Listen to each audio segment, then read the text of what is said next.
Yeah, Zayin Dal. Shavuos, right? It's really pronounced Shevuos, not Shavuos. Shevuos. It's Shavua. Okay. like the Chag, except instead of a Shavuos has got a kamatz under it, and Shevuos has got a shvach. Okay. All right. Okay, Mishna, we are on Chet. Chet. No, Dalid. Dalit. I'm sorry. No, Zayin Dalid. No, come on, don't do it. You're in the Chazorah area. Oh, that's right. All right. Zion Dalit, right here. My tissue's right there, and I'd like to put the other tissue out. So I don't remember that. Okay. The one whose opponent is not trusted to swear. How so? No matter whether he had falsely sworn an oath of a testimony, or an oath of deposit, or even a bano, or if one of them was in the dice player, or one who lends interest, or there were pigeon flyers, or Shevuos merchants, his opponent swears and collects. If they were both suspect, the oath returns to its place. And these are the words of Rav Yossi. Rav Meir says they divide. So let's just stop for a second to talk about what does it mean that the oath returns to its place, because that's a bit of an ambiguous statement. So there's one parish that says that the oath returns to its place, meaning that it goes back to the first guy, since neither of them is considered any more or less trustworthy than the other. Then we say, okay, so then if you want to make your take your Shevuos, so take your Shevuos, and it's on your head if you swear falsely, because both of you are you're both from the same sort of level of not being trusted on Shevuos. By the way, how do we know somebody's not trusted on Shevuos? Is because we've seen them taking false oaths before. They've been caught before, making a Shevuos shav or whatever else. We don't trust them anymore to take Shevuos.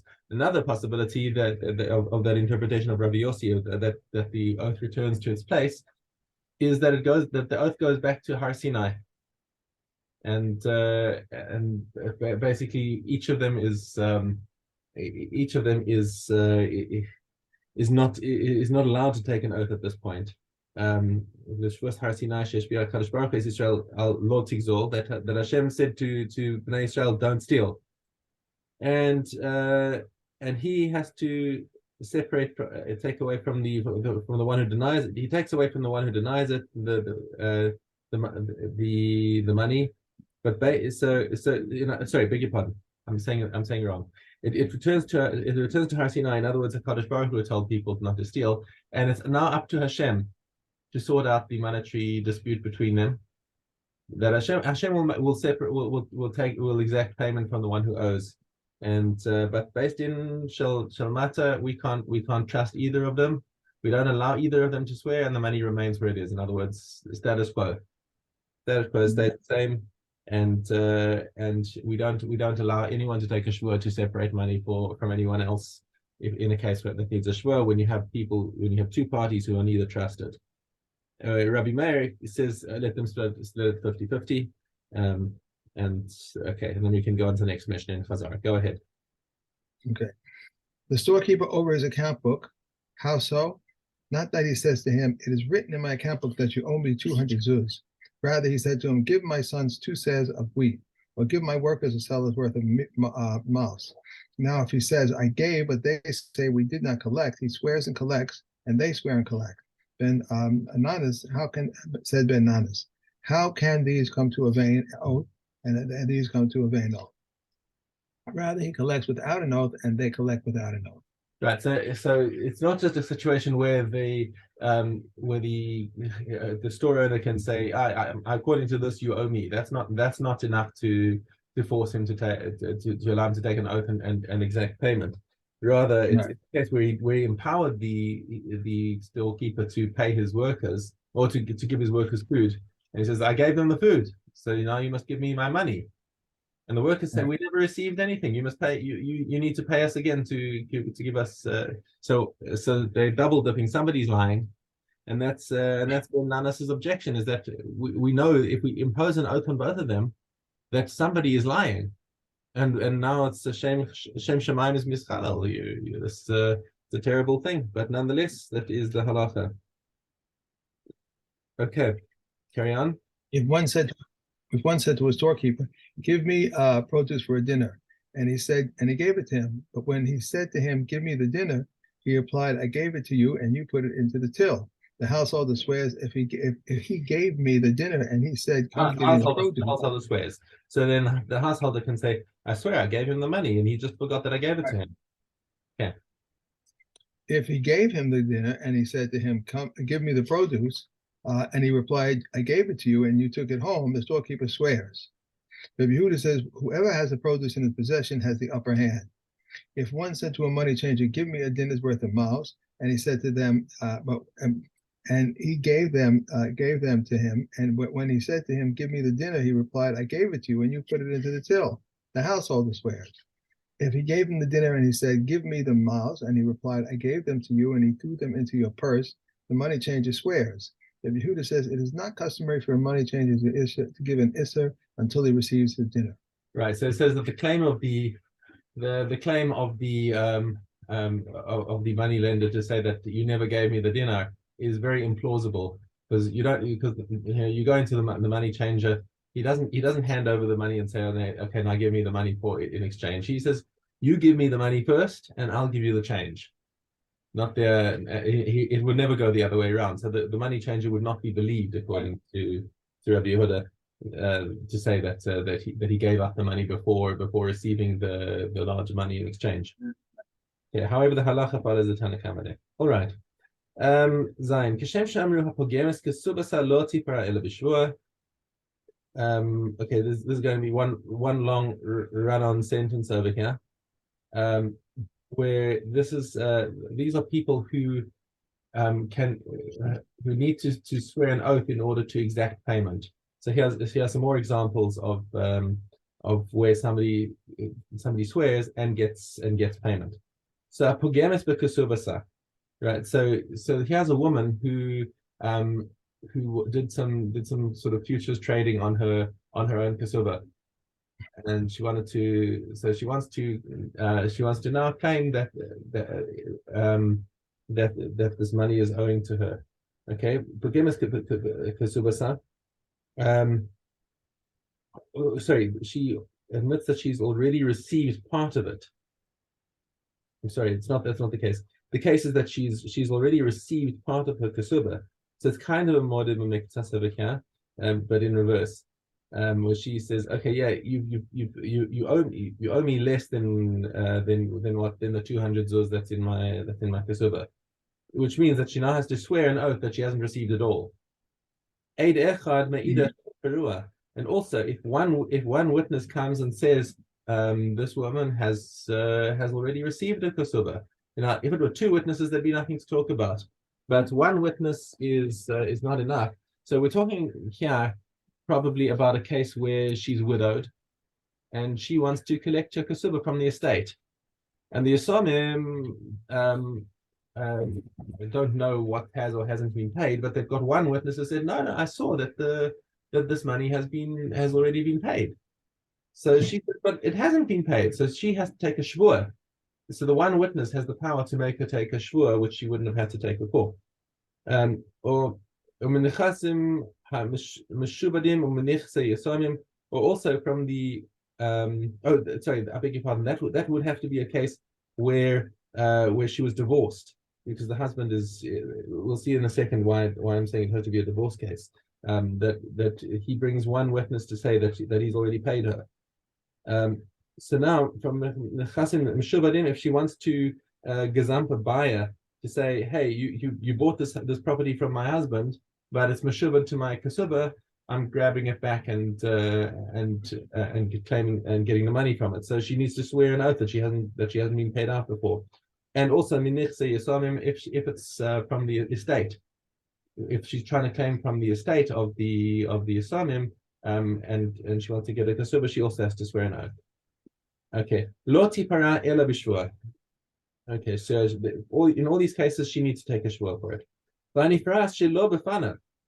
Also, one who tries to exact her kasuba when her husband is away. So, for example, he sent a bill of divorce from overseas, and now she wants to get a kasuba. She has to take an oath that because her husband isn't there, she has to take an oath that she hasn't been paid out before. Similarly, hayasomim lo yiparu ela b'shua. Now, what's the case where the yasomim cannot need to take a shavua? Shavua shelo pikadanu abba. They have to the oath that the case that we have over here is where you had a debtor and a creditor, and they both died. And now the yasamim of the creditor want to get the money from the yasamim of the debtor. Okay, and they have to take a shvua. Shelo pikadanu abba v'lo amar lanu abba v'shelo matzinu ben shtar shel abba sheshtar ze parua. They have to swear that their father never gave them any instructions or any evidence that the debt had been paid. Now, when can this be? This can only be if the creditor died before the debtor. Okay, why? Why is this? Because if the debtor dies before the creditor, so now the Asamim now have and the let's see, have I got this right? So I'm just going to read this out of Kati from Okay.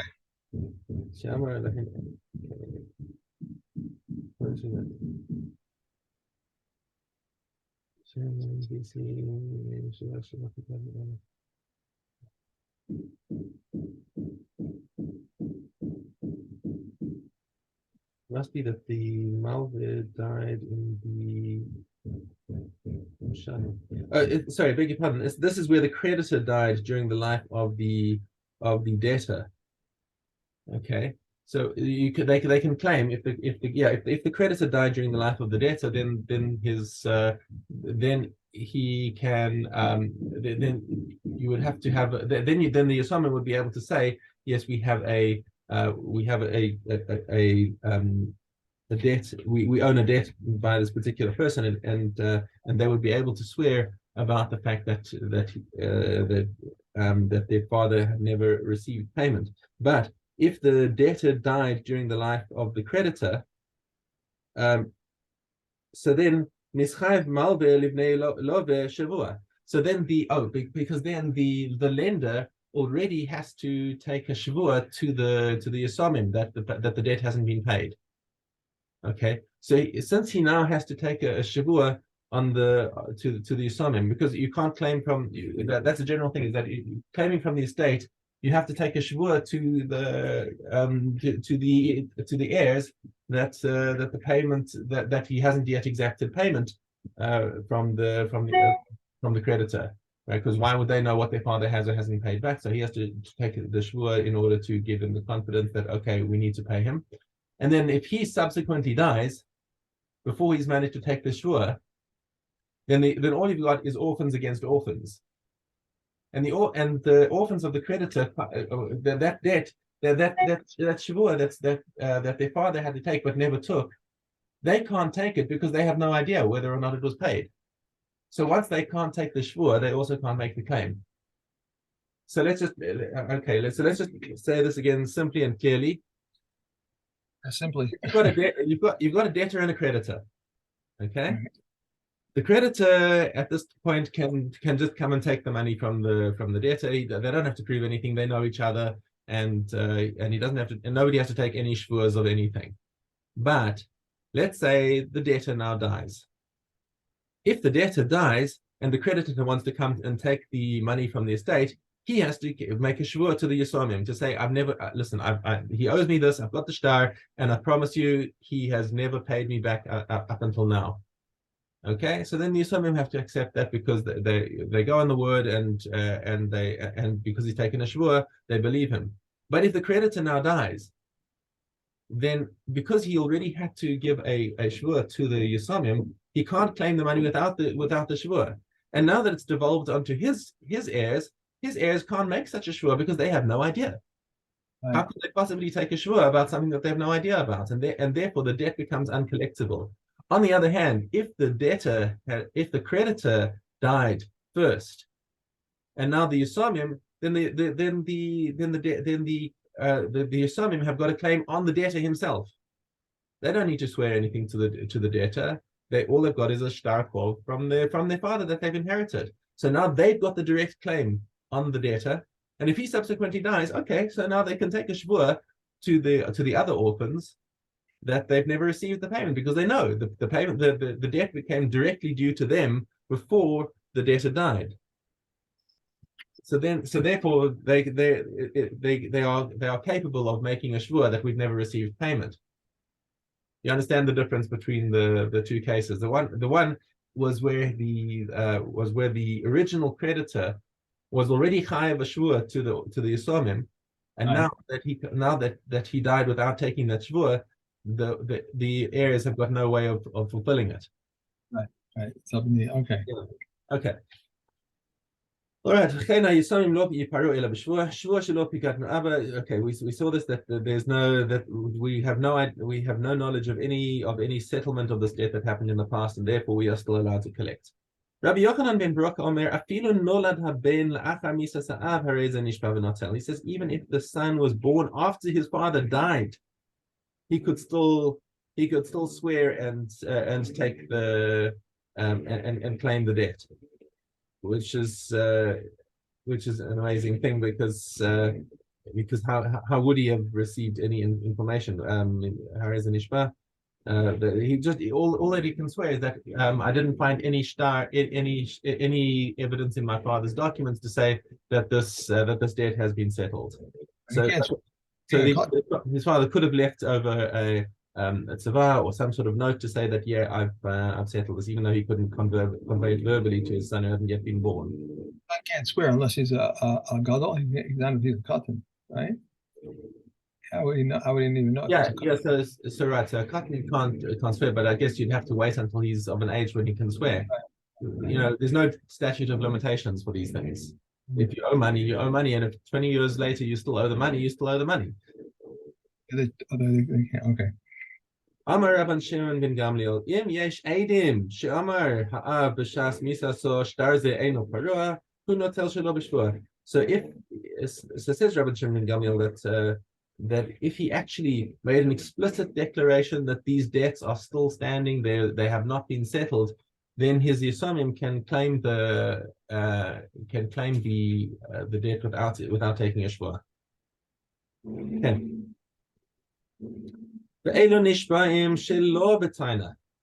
So the following people may be forced to take a shavua even without cause. Okay, so hashutafim. So if you have two partners who going to get together in business, each one's got the ability to put their hands in the kitty and possibly steal something. So if a partner is concerned that his partner is cheating him, he can bring his partner into court and say, I want you to take a shvua that you haven't taken anything that's not due to you. And he says, why? What did I do? So I just want peace of mind, that's all. And that's legit. Okay? Shutafin, Arisin. This is for the sharecroppers, because the owner of the field he's getting a percentage of the crop, and he's concerned that the sharecropper has been taking some stuff off the side so that he's not getting his full percentage. So you can make him swear. Apachochin, what's the word for this? Come on, what's the translation of apachochin? Is a guardian. What is he called? No, it's not a partner. Not a partner. After partner and sharecropper. Divided, he cannot make him swear. Doesn't say what it is though. It's an oath. No. Just give me the translation straight in English. It says once the partners of the sharecrop is divided, you cannot make him swear. Okay, go back. Right at the beginning of the Mishna. Mishna Ches. Just read me the first. Following must swear though, although no claim is large. Partners, sharecroppers, administrators. Administrators. Thank you. Administrator. That's the one that I wanted. Okay. The administrator. So somebody who is. So for example, if you have orphans who are not of age to be able to look after the estate. You appoint an administrator to look after the property, and if they're concerned that he's been embezzling, then they can force him to swear. Okay. If we're not going to talk about the shalom bias aspect over here, but if a husband gives his wife the ability to run the family books and spend money and whatever, and now he's concerned that she's siphoning off money for things that he didn't authorize, he can make her swear. Okay, uben bias, uben habias. In other words, one of the brothers, if one of the children is of an age when he can manage his father's affairs, and the father now is worried that his son is embezzling, he can make his son swear. What's your claim? Why are you trying to make me swear? And he can simply answer, I just want you to do it. Okay, you can make him swear. Now, what happens if the partners have already divided up their partnership or estate, or they've already split the crops and divided it with their shares? From that point on, he may not force an oath anymore because at this point he accepts that it's already been done. And all the issues are already settled. Okay. And we don't allow him to now start going lemafreya and forcing an oath. However,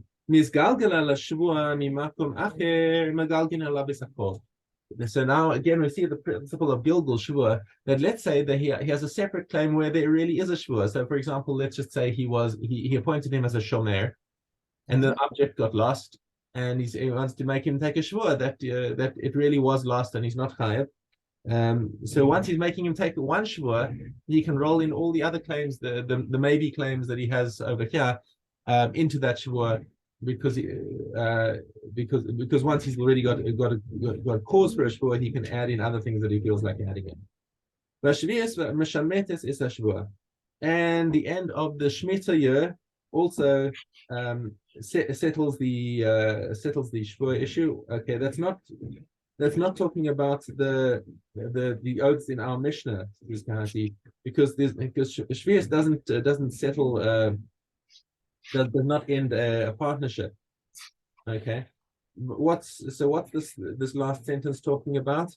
The intention is for a shvua of a modeh b'miktsas, that if the borrower became chayiv in a shvua because he was modeh b'miktas, he admitted to part of the claim, and then came before he made the shvua, then came the Rosh Hashanah at the end of the Shemitah year. Now he's parted from a shvua, just like the Shevuos eliminates the loan itself. Okay, so therefore, so once it eliminates the loan itself, it also eliminates the shvua on the loan. Okay, Perek Ches. So this Mishnah will be familiar to us because it's identical to the one in Bava Metzia, but it's in a different context. In Bava Metzia, the emphasis that we're going for is the shmira and how much and what a person is liable for, depending on whether they're being paid or not, or if they're borrowing. And whereas over here, we're focusing on the shvua aspect. And the fact that they can be forced to swear. So here it is again. Arba Shomer Mahain. There are 4 different categories of guardians. Shomer Chinam, an unpaid one. A shoel is a borrower. A noseh v'sachar is a paid guardian. Vasocher is a renter. Shomer Chinam nishba ala kol. So anything that happens to something that's under a Shomer Chinam, he can take a shvua on it, except if it's his own negligence, if he mamish put the thing in damage in the bad place, or he otherwise via dime caused damage to the object, then he would be chayav on it. But anything else he is parted from, but he has to take an oath that he didn't steal it himself or something like that. Hashoel, the borrower, mishalem es hakol. He has no claims. except we saw in the narrow case where he borrows the object and then the owner of the object comes to work with him. Okay, nose sachar v'hasocher, and then the paid guardian and the renter have the same din. Nishbain al hashavura v'al hashavuya v'al hamesa. So they take an oath on things that were like an honest. It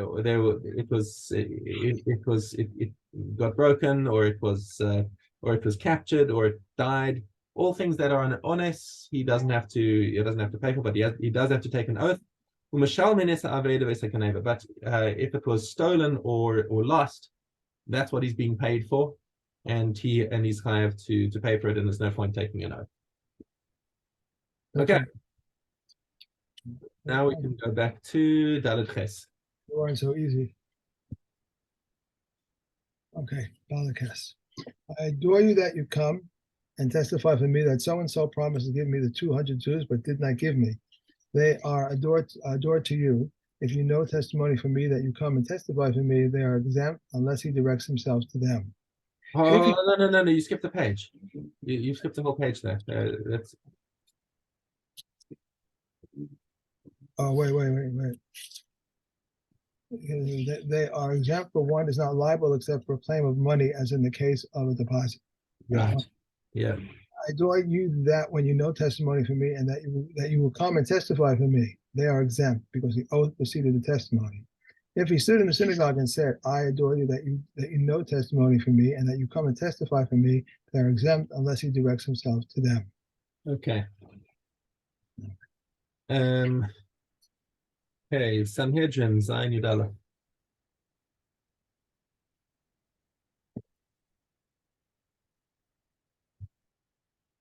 A sorcerer who performs a deed is liable, but not one who creates illusions. Akiva says in the name of Rebbe Shuda, 2 people may gather cucumbers. One of them gathers and is exempt, while the other one gathers and is liable. The one who performs a deed is liable, and the one who creates an illusion is exempt. Ben Sora Ma'ora, when does he become a Ben Sora Ma'ora? From when he produces 2 hairs until his beard grows around the lower and not the upper, but the sages employed delicate terminology, as it is written. If a man shall have a son and not a daughter, a son and not a man, a minor is exempt because he has not entered the realm of commandments. When is he liable? When he eats tartama of meat and drinks a half log of Italian wine.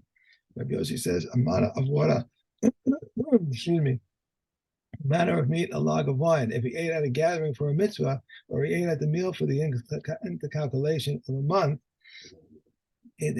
or he ate Ma'aser Sheni in Yerushalayim, or he ate Nevelos at the Refos for abominable or creating animals, for he gave a tevel for Ma'aser Rishon from which its truma has been taken, or Ma'aser Sheni or Hegdish which has not been redeemed, or he ate something which is a mitzvah, or something which is a transgression, or he ate any food but meat or drank any beverage other than wine, he does not become a Ben Sora Ma'ora unless he eats meat and drinks wine. As it is said, he is a glutton and a drunkard. Although there is no proof for the matter, there is an indication to the matter, as it says, be not among wine bibbers and gluttonous eaters of meat. Okay, that's it. Okay, Baba Kama, Baba Hey.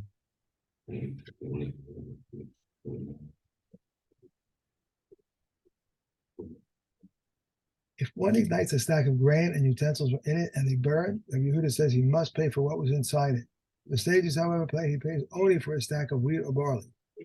If there was a kid bound to it and a slave near it, and it was burned with it, he is liable. A slave bound to it and killed, and a kid near it, if it was burned with it, he's exempt. The sages concur with Rabbi Yehuda in the case of one igniting a large tower, that he pays for all that was inside, for it is customary for people to place things in houses. If a spark flies out from under a hammer and damages, he's liable. If a camel that is laden with flax stands in the public domain and his flax protrudes into a shop, catches fire from the shopkeeper's lamp, and ignites a large tower, the owner of the camel is liable, and if the shopkeeper leaves his lamp outside, the shopkeeper is liable. Rabbi Yehuda says in the case of Hanukkah lights, he is exempt. The rule of twofold payment is more inclusive than the rule of fourfold and fivefold payments. For the rule of twofold payments applies to both living things and to inanimate things, whereas the rule of fourfold and fivefold payments applies exclusively with regard to an ox or a lamb, as it is said, and a man steals an ox or a lamb and slaughters or sells it. One who steals after a thief does not pay this twofold payment, nor does one who slaughters or sells after a thief pay the fourfold or fivefold payment. Okay. Right. Minus. In Gimel Vav.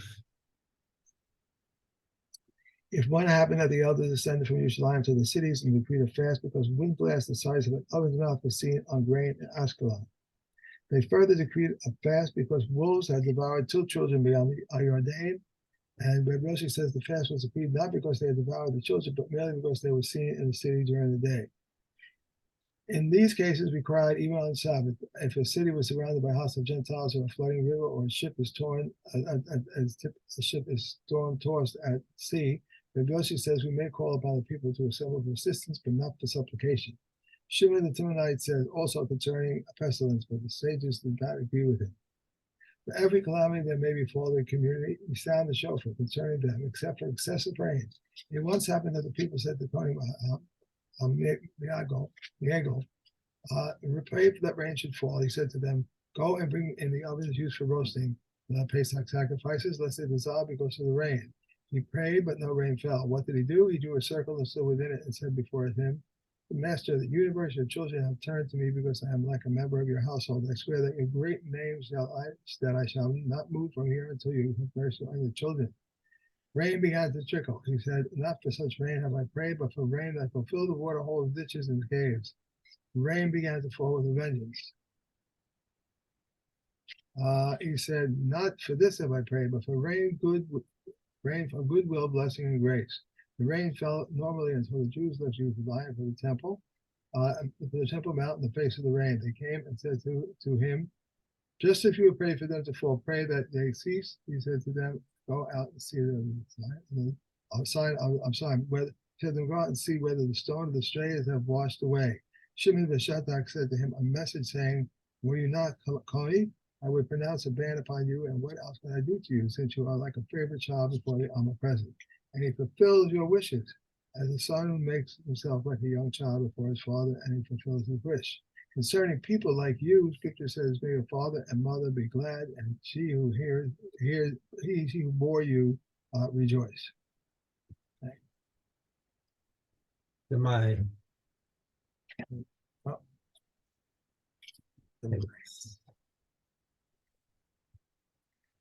My we have hey bet. If one wishes to separate Truma and Truma Mises jointly, he takes one part in 33 and 1/3, and says 100 of what is here is on the side of Chulin, and the rest is Truma for the whole. And 100 Chulin that is here on this side is Misa, and the rest of joining is Misa, which I have rendered Misa the Truma Misa for it. And the rest is Kala, and Misa shading in the north and the south, and is redeemed with money. If one buys from a baker, he may separate tithes from the swarm for the cold. He may separate tithes from the warm for the cold. And the cold. In other words, yesterday's for the day before. Right. Even if several molds. So says Reb Meir. Reb Yehuda forbids because I say yesterday's wheat was from one and today's from another. Reb Shimon forbids in the case of Truma Ma'aser, but permits in the case of Challah. If one buys bread from a bread seller, he must tithe every mold. So says Reb Meir. Reb Yehuda says from one for all, and Reb Yehuda agrees with the one who buys from a monopolist, and he must tithe every mold.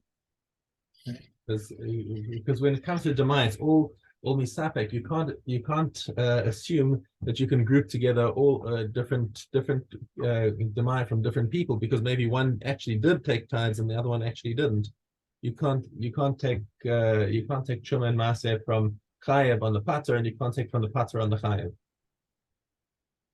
Okay.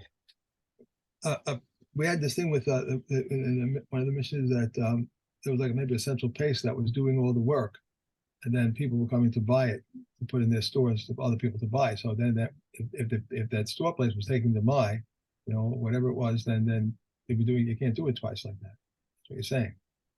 I'm saying there's no harm in doing it twice if you're taking from Pater on Pater. but you can't take from pater on chayav, and you can't take from chayav on pater.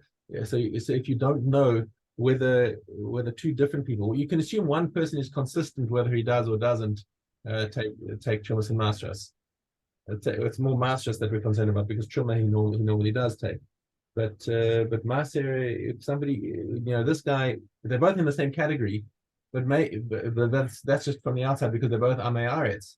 And most Amei Aretz actually do take Maser. It's just that there's this there of Demai that we have to take for them anyway, and we're not sure if they really have taken or not. So one guy maybe yes, one guy maybe no. You've got to make sure that each one is treated as an individual case.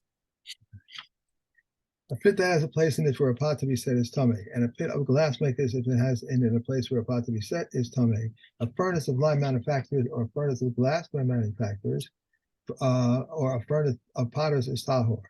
A perna, if it has a rim, is tummy. Rabbi Yehuda says it is now. If it has istigos, it is tummy. Rabbi Gamliel says it is thin lip, it's tummy. Regarding one whom a tummy mace is touched, who has foods and beverages in his mouth, if he inserted his hands into a tahor oven, they render it tummy. If a tahor person who had foods and beverages in his mouth and inserted his head into the airspace of a tummy earthenware ovens, they are rendered tummy.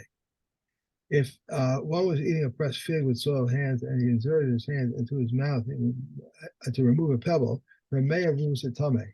Rabbi Yehuda rules a tahor. Rabbi Yossi says, if it turns it over, it is tummy. But if he did not turn it over, it's tahor. If there was a punyan in his mouth, Rabbi Yossi says it was believed his thirst, and it is tummy.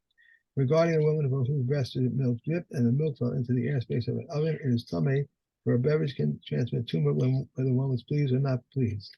If she was shoveling ashes out of the oven and a thorn hit her and she bled, or she was burned and put a finger in her mouth, the oven becomes tummy. Okay. That can. Okay. All right, Shavuot Tov. Hey, Shavuot Tov, and I will see. Wait, let me see tomorrow. I think tomorrow's. All right. I have an appointment, but I don't think it's so late. Okay, thank you. Be well. Bye.